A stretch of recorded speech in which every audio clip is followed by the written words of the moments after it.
నమస్తే అమ్మ. నమస్తే అమ్మ. అమ్మ, ఇంట్లో పూజ ఏ టైంలో చేసుకోవాలి? అంటే అది కూడా ఆడవాళ్ళు చేస్తే మంచిదా, మగవాళ్ళు చేస్తే మంచిదా, ఉదయం చేస్తే మంచిదా, సాయంత్రం చేస్తే మంచిదా? పూజ చేసుకునేటప్పుడు ఎన్నో డౌట్స్. అసలు చేస్తున్నందుకు సంతోషించాలి మొదటి మాట. కానీ భోజనం పొద్దున చేయాలా సాయంకాలం చేయాలంటే ఏం చెప్తామమ్మా? చెప్పండి, సమాధానం చెప్పండి. అంతేనమ్మా, ముందు ఆకలి తీరాలి కదా. పొద్దున తినాలి కదా, సాయంత్రం తినాలి కదా. అంచేత 2 పూటలా పూజ చేస్తారమ్మా బాగా పద్ధతి తెలిసిన పాతకాలం వాళ్ళు. ఈ రోజుల్లో సాయంకాలం పూజ చేయటం లేదు. ఒక దీపం పెట్టి ఏదో ఒక స్తుతి చదువుకోవడమో, ఏదో షోడశోపచార పూజ అంతా 2వ పూట చెయ్యట్లా. కనీసం దీపం పెడితే చాలు. దీపం పెట్టి ఏదో దేవతా స్తుతులు చదువుకుంటే సరిపోతుంది. ఉదయం తప్పనిసరిగా చేయాలి. ఎప్పుడు చెయ్యాలి? సూర్యోదయానికన్నా ముందు సాధారణంగా పూజ చేయరు. ధ్యానం చేసుకోవచ్చు, ఏర్పాట్లన్నీ చేసుకోవచ్చు. సూర్యోదయ దీపం మాత్రం అదే సమయంలో సూర్యుడు ఉదయించడానికి ముందు కానీ సూర్యోదయం అవ్వగానే కానీ దీపం పెట్టాలి దేవుడి దగ్గర. దేవుడి దగ్గర దీపం అంటే ఇంకా చీకటి ఉండగా పెట్టాలి. లేదా ఈ రోజుల్లో అసలు కుదరట్లేదు అనుకోండి. అట్లా అంటే బిజీ అయిపోయాయి కదా అందరు లైఫ్ స్టైల్. అదేనమ్మా, వేరే పనులకు ప్రాధాన్యం ఉండి ప్రయారిటీస్ అంటారే, ఇది పక్కన పడింది. అందువల్ల ఉదయమే చేయడం చాలా ప్రధానం. అది కూడా నేను 4ంటికి చేస్తాను, 3ంటికి చేస్తానంటే అసలు కుదరని సందర్భాల్లో మానేయకుండా చేయాలే తప్ప అప్పుడు కాదు చేయాల్సింది. సూర్యోదయాన్ని సమయంలోనే చేయాలి. అంతకుముందు ఏం చేయొచ్చు? ధ్యానం చేసుకోవచ్చు, జపాలు చేసుకోవచ్చు. మరి సంధ్యావందనం కూడా సూర్యోదయ సమయంలో చేస్తారు మగవాళ్ళు. సరిగ్గా సూర్యోదయ సమయంలో సంధ్యావందనం నేను తెల్లారుదాం 4 గంటలకి చేస్తానంటే ఎట్లా కుదురుతుంది? నువ్వు రా అని సూర్యుడిని నిద్ర లేపుతారా? అవునమ్మా, కాదు కదా. కనుక అలా చేయడం, అది సూర్యోదయ సమయంలోనే లేదా కాస్త అటు ఇటుగా చేయాల్సినటువంటి అవసరం ఉంటుంది. అది నిజంగా పూజ చేసేటటువంటి సమయం. అయితే కొంతమంది ఆ సమయంలో సంధ్యావందనం చేసుకుని ఏదో కొంచెం ధ్యానం చేసుకుని దీపం అది పెట్టుకుని తర్వాత సావకాశంగా పూజ చేసుకుంటారు. అది ఎప్పుడైనా సరే 12 లోపల పూర్తి అవ్వాలి. మధ్యాహ్నం 12 లోపల. అపరాహ్న సమయం దాటకూడదు. మొదలైతే పొద్దునే పెట్టాలి, తర్వాత కంటిన్యూషన్ కూడా 12 దాటి చేయకూడదు. ఇంకా 2వ ప్రశ్న చాలా ప్రధానమైంది. ఎవరు చెయ్యాలి పూజ? మగవారా ఆడవారా? ఏమని చెప్తారమ్మా? ఏదో గోత్రం చెప్పి నామధేయస్య అని చెప్పాక ఏమని చెప్తారు? సకుటుంబస్య అని చెప్తారు. కుటుంబంతో పాటుగా ఆయన చేశాడంటే ఎవరికి చెందుతోంది? కుటుంబానికి అంతా చెందుతోంది. ఇంకా అందరూ చేయాల్సిన పని లేదు. ఎవరు చెయ్యాలి అంటే మీకు ఆ మంత్రాలన్నీ కూడా ఎక్కువ భాగం మగవాడికి సంబంధించినవే ఉంటాయి. అంటే పూజ ఎవరు చెయ్యాలి? మగవాళ్ళు చెయ్యాలి. వాళ్ళు చేయడానికి వీలు కాని సందర్భంలో ఆడవాళ్ళు చేయాలి, మానేయకుండా ఉండడానికి. కానీ ప్రాధాన్యం మాత్రం పురుషులు చేయడమే, ఇంటి యజమాని చేయడమే. యజమాని అన్న పదానికే యజ్ఞం చేసేవాడు అని అర్థం. ఈ పూజ అని యజ్ఞం చేసేటటువంటి ఆయన ఎవరున్నాడో ఆ ఇంటికి అది. ఇప్పుడు ఇంట్లో 10 మంది ఉన్నారండి, పిల్లలు ఉన్నారు, ముసలి తల్లి ఉంది, ఏదో తమ్ముళ్ళు ఉన్నారు, భార్య ఉంది, పిల్లలు ఉన్నారు, ఇంకెంతో మంది ఉన్నారు, ఇంట్లో చుట్టాలు ఉన్నారు, 100 మంది ఉన్నారు. శుభలేఖ ఇవ్వాలంటే ఎవరి పేరుని ఇస్తారు? మా ఇంట్లో యజమాని పెద్ద అంటే మగవారు ఉన్నారు, వాళ్ళ పేరు మీద ఇస్తారు. అంతే. పూజలు కూడా అంతే. అమ్మ, ఇప్పుడు మగవారు పూజ చేయొచ్చు, చేస్తే మంచిది అంటున్నారు. ఇప్పుడు భార్య పీరియడ్స్లో ఉన్నప్పుడు భర్త పూజ చేయొచ్చా? కాకపోతే ఆవిడ వచ్చి పూజ గదిలోకి రాకూడదు, పూజా సామాన్లు అందించకూడదు, ముట్టుకోకూడదు. అసలు పాటించే ఇళ్లల్లో ఇవన్నీ వస్తాయి. పాటించిన వాళ్ళ ఇళ్లల్లో పూజ అనవసరం. చేసినా ఒకటే, చేయకపోయినా ఒకటే. పాటించినప్పుడు పాటించని ఇళ్లల్లో పూజ చేయవలసిన పని లేదు. దండం పెట్టుకోండి దూరంగా, ఫోటో ఒకటి పెట్టుకుని ఎక్కడో అక్కడ దండం పెట్టుకుంటే అయిపోతుంది, అంతే చాలు. పూజ మగవారు చేయాలి అంటున్నారు. అసలు పూజ చేసే విధానం ఏంటమ్మా? ఎవరైనా సరేనమ్మా, పూజ చేయడానికి స్నానం చేసి ఉండాలి, శుచైన వస్త్రాలు కట్టుకుని ఉండాలి. పూజ చేయడానికన్నా ముందు పూజా మందిరం శుభ్రం చేసి ఉండాలి. ఆ పూజా మందిరం లేదా గదిలో ఒక గది పెట్టుకుంటున్నారు కదా కొంతమంది, సౌకర్యంగా ఉంటుందని, ఆ గది శుచిగా ఉండాలి. అంతకన్నా ముందు ఇంటి ముందు ముగ్గేసి ఉండాలి. పెరట్లో సింహద్వారం ముందు ముగ్గేయకుండా ఇంట్లో దీపం పెట్టకూడదు. ఇప్పుడంతా అపార్ట్మెంట్స్ కల్చర్ ఎక్కువ కదా. అపార్ట్మెంట్ ఈజీ కదమ్మా, మరీ బాగుంది. గుమ్మం దగ్గర ఒక్కసారి తడి బట్టతోనూ ఇలా అనేసి ముగ్గేసుకుంటే అయిపోయాయి. పూర్వంలాగా పెద్ద పెద్ద పెరళ్ళు ఉన్నాయా, తొడవాలి, కళ్ళాపు చల్లాలి, ముగ్గులు వేయాలన్నది లేదు కదా. అది ఒక రకంగా సుఖమే. ఎందులో ఉన్న సౌకర్యాన్ని దాన్ని అనుభవించడమే అంతే అమ్మా. అంతేగాని లేని దానికోసం కాదు. ముందర అక్కడ ముగ్గు వేసుకుని మిగిలిన ఇల్లంతా కాదు, ఎందుకంటే చిన్నపిల్లలు ఉంటారు, వాళ్ళు లేవరు, మనుషులు లేవకుండా చిమ్మకూడదు, ఇలాంటివన్నీ ఉంటాయి, పడుకుని ఉండగా చిమ్మకూడదు ఉంటాయి కదా. కనీసం దేవుడి గది వరకు, దేవుడి గది వంటింట్లో కలిసి ఉంటే వంటిల్లు శుభ్రం చేసుకున్నాక నిర్మాల్యం తీసేయాలి. అంటే నిన్న పెట్టిన పూలు అవన్నీ తీసేయాలి. మనమేమి చెత్త ఉంచుకోం కదా, అట్లాగే దేవుడి దగ్గర కూడా ఉంచకూడదు. శుచిగా దేవుడు ఉండేటటువంటి ప్రాంతం, మందిరం కానీ లేదా గూడు కానీ ఏది ఉంటే అది, దాన్ని శుచిగా చేసుకున్నాక దీపం పెట్టి అప్పుడు పూజ చేయాలి. అమ్మా, ఇంట్లో అందరూ పడుకున్నప్పుడు ఊడవకూడదు అలా సెంటిమెంట్ ఏమీ ఉండదు. జనరల్గా ఎవరు ఇంట్లో వాళ్ళు లేవకపోయినా కానీ దేవుడి గది వరకు శుభ్రం చేసుకొని పూజ చేసుకోవచ్చు అంతే. అమ్మ, వాళ్ళు పడుకున్న గదిలో చిమ్మకూడదు. వాళ్ళు అంతేనమ్మా. అంచేత గదుల్లో పడుకుని ఉంటారు గనక పిల్లలు ఎవరో ఉంటారు, ఇంకా అందరూ. అవునవును, ఈ రోజుల్లో ఎవరిని ఏమీ అనే పరిస్థితులు కావు కదా. అంచేత ఇంతవరకే పరిమితం చేసుకుని సరిపోతుంది. మా ఇంట్లో తులసి మొక్కని పెంచుకోవడం మనం జనరల్గా అందరూ పెంచుకుంటూ ఉంటారు. అసలు తులసి మొక్క ఉన్నప్పుడు ఎటువంటి నియమాలు పాటించాలి? ఇంకొకటి, కొంతమంది తులసి మొక్క మాకు ఆనవాయితీ లేదు అంటారు, కొంతమంది తులసి మొక్క ఉండడం కూడా ఇష్టపడరు. ఇలా ఉంటుందా అమ్మ ఆనవాయితీ లేకపోవడం? నేను ఎప్పుడు వినలేదమ్మా తులసి మొక్క పెట్టుకోవడం మాకు ఆనవాయితీ లేదు అన్న మాట ఇవాళ మొదటిసారి వింటున్నాను. ఎందుకు అంటే తులసిని పూజించటం హిందువులు మాత్రమే చేసేటటువంటి పని అని చాలామంది అంటారు. హిందువులు కాని వాళ్ళు తులసి మొక్కని పెట్టుకోరు అని మనకి లెక్క. కానీ కాశ్మీర్లో అక్కడ ఉన్నటువంటి మహమ్మదీయులందరి ఇళ్లల్లోనూ తులసి మొక్క ఉంటుంది. కాశ్మీర్లో ముస్లిమ్స్ మొక్కకి మతం ఏమిటమ్మా? చినార్ మొక్క ఉంటుంది. చినార్ ఏమో అక్కడి నుంచి తెచ్చుకున్నది, గల్ఫ్ నుంచి తెచ్చుకున్నది ముస్లిమ్స్కి. చినార్ మొక్క ఉంటుంది, తులసి మొక్క ఉంటుంది. అంచేత తులసికి ఒక మతాన్ని ఆపాదించటం అన్నది, ఒక మందు వేసుకుంటే ఈ మందు ఈ మతం వాళ్ళే వేసుకోవాలి, ఈ మతం వాళ్ళు వేసుకోకూడదు అంటే ఎంత భయంకరమో ఇది అంతే.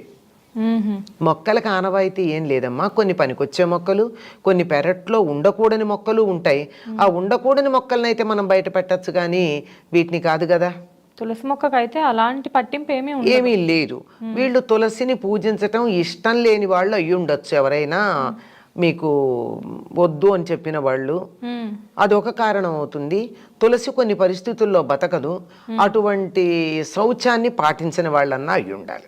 ఇప్పుడు ఒకవేళ తులసి మొక్క మన ఇంట్లో ఉంటే ఎటువంటి ఆచారాలు పాటించాలమ్మా, నియమాలు? తులసి చాలా పవిత్రమైన మొక్క అని చెప్పడమే కాదమ్మా, అది ఔషధీయుక్తమైనటువంటిది. మెడిసినల్ వాల్యూ చాలా, వేరు దగ్గర నుంచి కాండము, ఆకులు, పూలతో సహా, వెన్ను పూలు రెండు. వెన్నంటే ఇలా పూలు రావడానికి ఇలా గుత్తిలాగా వస్తుంది కదా, పూల గుత్తి, అది దాంట్లో ఉండే చిన్న చిన్న పూలు, ఆఖరికి కంటికి కనపడని చిన్న ఆవగింజల కన్నా సన్న గింజలు ఉంటాయి. ఆ గింజలు కూడా వాటికి ప్రత్యేకమైనటువంటి వైద్యంలో ప్రయోజనం ఉంది. అసలు తులసి గాలే చాలా మంచిది. తులసి దగ్గర నుంచి ఎప్పుడు ప్రాణవాయువే వస్తుంది తప్ప మిగిలిన చెట్ల నుంచి వచ్చినట్టు రాత్రిపూట కార్బన్ డైఆక్సైడ్ రాదు. ఆక్సిజన్, కార్బన్ డైఆక్సైడ్ అలా కాకుండా మొత్తానికి ఆక్సిజన్. మామూలుగా చెట్లు ఏంటంటే పగటిపూట ఆక్సిజన్ వదిలిపెడతాయి, రాత్రిపూట కార్బన్ డైఆక్సైడ్ వదిలిపెడతాయి. కానీ అట్లా కాదు, ఇది ఎప్పుడు కూడా నిరంతరం ఆక్సిజనే వదిలిపెడుతుంది కనుక చాలా బాగుంటుంది. అది కొద్ది ఘాటైన వాసన ఉంటుంది, అరోమా ఉంటుంది. ఆ అరోమా వల్ల అనేక రకాలైనటువంటి బ్యాక్టీరియా మొదలైనవన్నీ చనిపోతాయి. అంతేకాకుండా అది వస్తువుని పాడవకుండా చూడగలదు, డిజనరేషన్ ఉండదు. తులసి గురించి పరిశోధనలు ప్రారంభించిందే సుమారుగా కొన్ని దశాబ్దాల క్రితం ఒక సంఘటన ద్వారా. అమెరికా సంయుక్త రాష్ట్రాల్లో ఒక మనిషి హత్య చేయబడ్డాడు, శవం దొరకలేదు, వెతికారు, చాలా రోజులకు దొరికింది. దొరికిన శవం ఏమాత్రం పాడవల, డేట్ అయితే తెలుసు కానీ డికంపోజ్ అవల. ఎందుకు అవ్వలేదు అని వాళ్ళు పరిశోధన చేశారు. చేస్తే అక్కడ తులసి చెట్లే ఉన్నాయి, తులసి చెట్ల మధ్య పడింది. అంత పవర్ఫుల్, అంత శక్తి ఉంటుంది. అందుకే ప్రాణశక్తిని ఉజ్జీవింపజేసే లక్షణం తులసికుంది. అందుకే చివరి క్షణాన తులసి నీళ్లు పోస్తారు. ఎక్కడన్నా లోపల ఎక్కడో ఉన్న ప్రాణం అంతా ఒక్క చోట వచ్చి ఏమన్నా యాక్టివేట్ అవుతుందేమో అని తులసి నీళ్లు పోస్తారు. అంత శక్తి కలిగింది. మరి అటువంటి చెట్టు ఉన్నప్పుడు ఏ నియమాలు పాటించాలి అంటే, ఆ చెట్టు ఎంత ఘాటైన వాసన శక్తి కలిగిందో అంత సున్నితమైంది, ఎక్కువ చలి తట్టుకోలేదు, అలాగే నెగిటివ్ వైబ్రేషన్స్ తట్టుకోలేదు. అందుకని కొంతమంది ఆ చెట్టు దగ్గరికి వచ్చి వెళ్ళారంటే చెట్టు వాడిపోతుంది. అందులోనూ కొన్ని పరిస్థితుల్లో ముఖ్యంగా ఆడవాళ్ళు ముట్టుకున్నట్టయితే, మొహమాటం ఎందుకు నిస్సంకోచంగా చెప్తున్నా, పీరియడ్స్ ఉన్నప్పుడు గనక ఆడవాళ్ళ చెట్టు దగ్గరికి వెళ్ళినట్టయితే చెట్టు వాడిపోతుంది. ఎవరో వాదించారు, మా ఇంట్లో నేను ఎప్పుడు ముట్టుకుంటాను, వాడిపోలేదండి, ఏం మాట్లాడుతున్నారని. నీలాగే అది కూడా గడుగ్గా అయి ఉంటుందమ్మా, ఎక్సెప్షన్స్ ఉంటాయి కదా ఎప్పుడూను, ఇది కూడా ఎక్సెప్షనల్ కేసు అయి ఉండాలి, జనరల్ అయితే కాదు. అన్నిటికీ ఉంటాయిగా అపవాదం, అలా అని చెప్పా.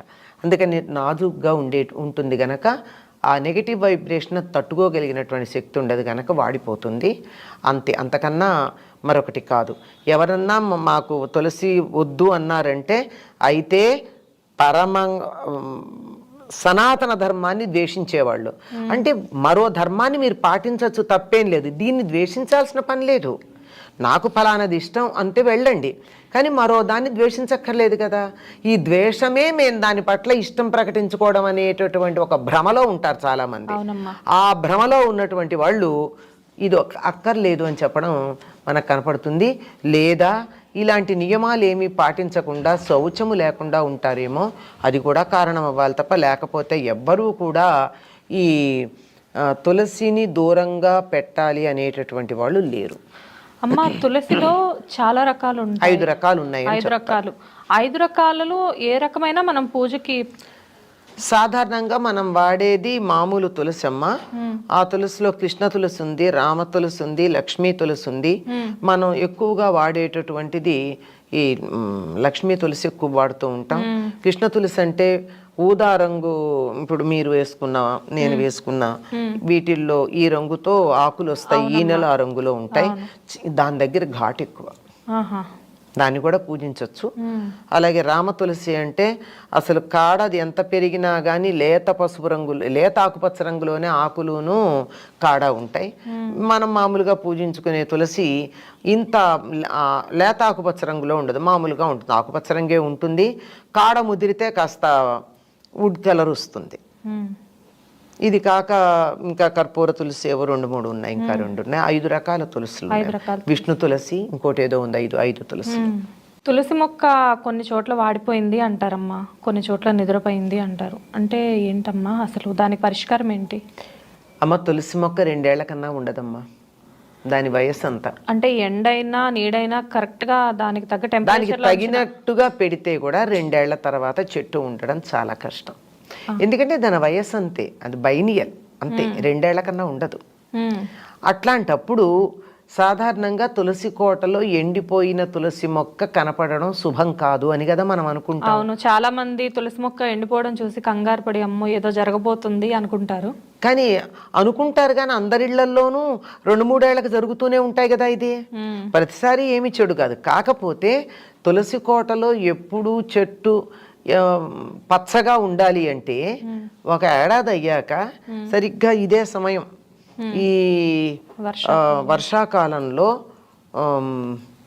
మన పూజలు వస్తాయి కదా, ఆ సమయంలో మళ్ళీ విత్తనాలు వేస్తారు అదే తులసి కోటలో.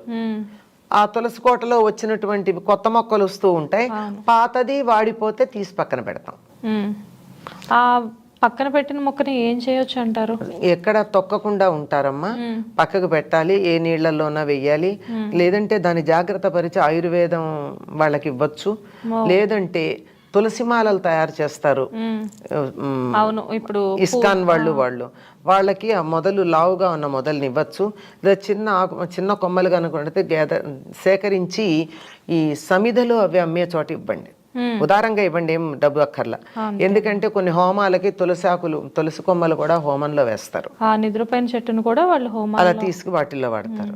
ఇంకోటి ఏంటంటే బాగా చలి ఎక్కువ ఉందనుకోండి, -డిగ్రీలకి చలి వచ్చేస్తూ ఉంటుంది కొన్ని సందర్భాల్లో, ఆ చలిని తట్టుకోలేదు తులసి. అందుకని అప్పుడు ఆకులన్నీ రాల్చేస్తుంది, నిద్రపోయింది అంటారు, అప్పుడు దాన్ని అంటారు. అప్పుడు దానికి కొంచెం వెచ్చదనం కలిగించాలి. అందుకే మనం కార్తీక మాసంలో ఏం చేస్తాం, తులసి కోటలో దీపం పెడతాం.